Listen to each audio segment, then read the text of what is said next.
વડોદરાની કાસમાલા ગેંગ સામે ગુજસી ટોક હેઠળનો ગુનો નોંધાયા બાદ હાલ જ્યુડિશિયલ કસ્ટડી હેઠળ વડોદરાની સેન્ટ્રલ જેલમાં રહેલ 9 આરોપીઓને અલગ અલગ જેલોમાં ટ્રાન્સફર કરવાની અરજ કોર્ટે ગ્રાહ્ય રાખી આરોપીઓને રાજ્યની અલગ અલગ જેલોમાં ખસેડવાનો હુકમ કર્યો છે।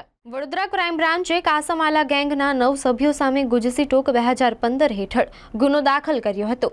શહેરમાં કાસમાલા ગેંગ નામથી ઓર્ગેનાઇઝ ક્રાઇમ સિન્ડિકેટ ચાલતી હતી।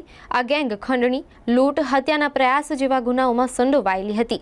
પોલીસે 9 આરોપીઓની ધરપકડ કરી હતી। એક્ટિવ થયેલી આ ગેંગના સાગરીતો 17 વર્ષમાં 216 ગુના આચરી ચૂક્યા હતા। ક્રાઇમ બ્રાન્ચે નામચીન ગુનેગાર અસલમ બોડિયાની બિચ્છુ ગેંગના 26 સાગરીતો સામે ગુજસી ટોક હેઠળ વડોદરામાં પ્રથમ ગુનો નોંધ્યા બાદ કારેલીબાગના માથાભારે હુસેન સુન્ની અને તેની ગેંગના 9 સભ્યો સામે ગુજસી ટોક હેઠળ ગુનો નોંધી જ્યુડિશિયલ કસ્ટડી હેઠળ જેલમાં ધકેલ્યા હતા। હાલ તમામ વડોદરા સેન્ટ્રલ જેલમાં હોય। સરકાર તરફે ધારાશાસ્ત્રી સ્પેશિયલ PPRN પંડ્યાની દલીલો થઈ હતી કે આરોપીઓ કાસમાલા ગેંગના સાગરીતો હોય। તેઓએ મળીને લગભગ તાનું ગુનાને અંજામ આપ્યો છે।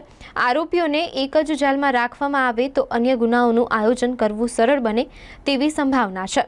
આરોપીઓ હાર્ડકોર ક્રિમિનલ છે, જ્યારે આરોપીઓને અલગ અલગ જેલમાં ટ્રાન્સફર કરાયા છે।